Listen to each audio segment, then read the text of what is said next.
CBC climate activists masquerading as journalists ignore financial realities. Automakers want to scrap EV sales mandate. What would that do to emissions? Well, even if they scrap the EV mandate, it won't really matter because as of today, the federal government has invested $21.5 million in carbon capture projects, and they also invested another $13.3 million in clean energy projects. Even if the EV mandate were to disappear, the rest of the agenda is still there. Whether in conventional and clean energy infrastructure, new technologies, or critical minerals, Canada is asserting its position in the world as a nation capable of stepping up to the challenge, taking responsibility to be masters of our own home, creating wealth for families from coast to coast to coast, supporting our allies with energy security and fighting climate change,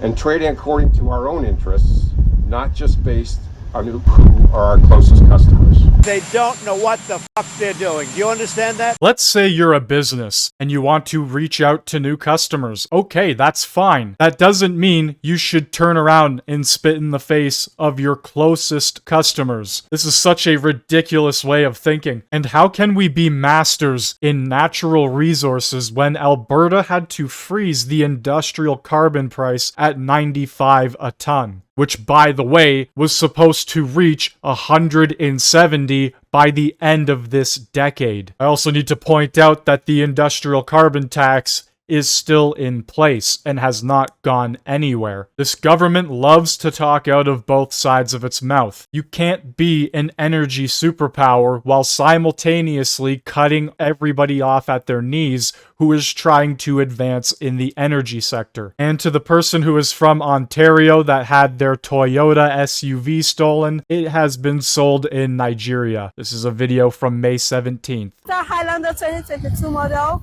direct foreign use, and it's a white color with a very clean interior, and it's going for 50 million naira to negotiate. If you need any of these cars, you can always reach me on 090. Absolutely wild, literally an Ontario plate. On top of that, Danielle Smith has launched a new provincial police force. And at this point, I just have a question for the people who live in Alberta. Is this something you wanted or not? And apparently it didn't even make it to a referendum. She just kind of installed it, which I find kind of odd considering all she's talked about over the past few weeks is creating these referendums for the people of Alberta to vote on specific issues. This really feels like it has come down to the provincial government taking over for the federal government. Over the past 10 years now, we've seen liberal policies destroy Canada and allow criminals to get out on bail time and time again. The only reason I can see people in Alberta not wanting this is because they're going to have to pay for it, especially during times which are already rough as it is. Will be known as the Alberta Sheriff's Police Service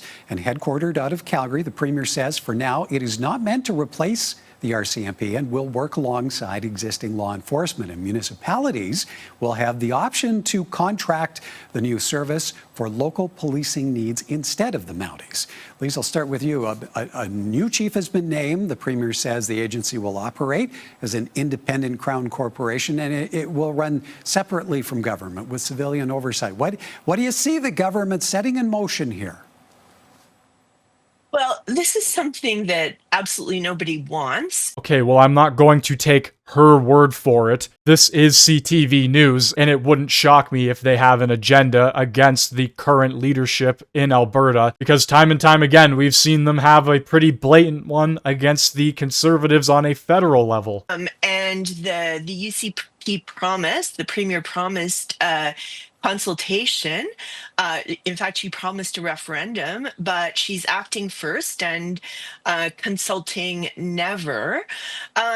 This is really, again, it's about the UCP's particular brand of populism, which makes the federal government always the enemy. And it's going to be incredibly costly to even train 600 officers up to the current level of RCMP training will cost Alberta $5 million. Right off the get-go, she speaks on behalf of the entire province. Oh, nobody wants this. Second, she instantly ran defense for the federal government, which shows me exactly where she's coming from and the way she thinks. She's gonna sit there and complain about $5 million in spending provincial-wise, but is probably okay with the hundreds and hundreds and hundreds of millions that the federal government wants to spend. Anyway, I'd like to know what you think down in the comment section below. Hit that like button, hit that sub button if you are new, and thank you very much for watching.